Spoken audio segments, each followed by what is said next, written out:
Cerca Teleeuropa sul tuo Play Store o Apple Store e scarica la nostra app.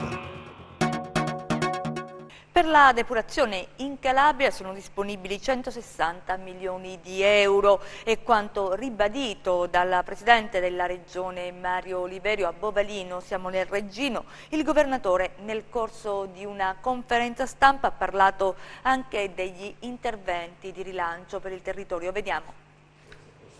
Progetti e promesse elencati dal Presidente della Regione Mario Oliverio nella conferenza stampa a Bovalino, siamo nel Reggino. Il Governatore ha tracciato un bilancio relativo all'efficacia degli interventi d'emergenza avviati a luglio per il corretto smaltimento dei reflui per combattere una delle caratteristiche delle estati negli ultimi anni in Calabria, ossia il mare sporco. Ci stiamo prodigando in tutti i modi perché il mare sia recuperato alla sua salubrità, alla sua bellezza e al suo splendore. Qual è il ruolo dei comuni? Quindi i comuni già da subito devono definire lo strumento, saranno consorzi, lo definite voi nella vostra autonomia naturalmente e se richiedete anche con il nostro supporto tecnico, amministrativo, eccetera.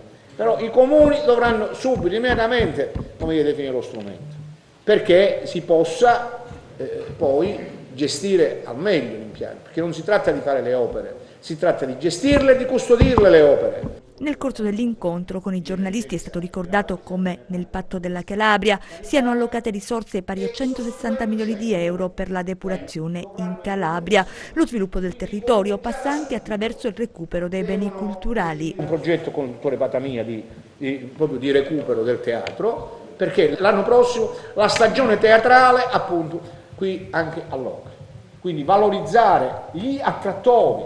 La nuova ferrovia ionica, ha affermato il Governatore, consentirà al territorio di uscire dall'isolamento. Noi abbiamo scelto di investire sulla ferrovia ionica.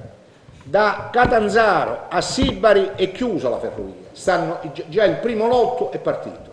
Il prossimo anno partirà il secondo lotto da Catanzaro a Scendere, e il terzo lotto poi partirà l'anno successivo. Entro il 2019 noi avremo la nuova ferrovia ionica, che sarà una metropolitana di superficie sulla quale si potrà viaggiare a 180 km all'ora. L'ultimo riferimento è alla ciclovia. Sibari, Crotone, Caulonia, Siderno, Locri, Reggio Calabria risalirà per la costa tirrenica, la più grande ciclovia del Mediterraneo.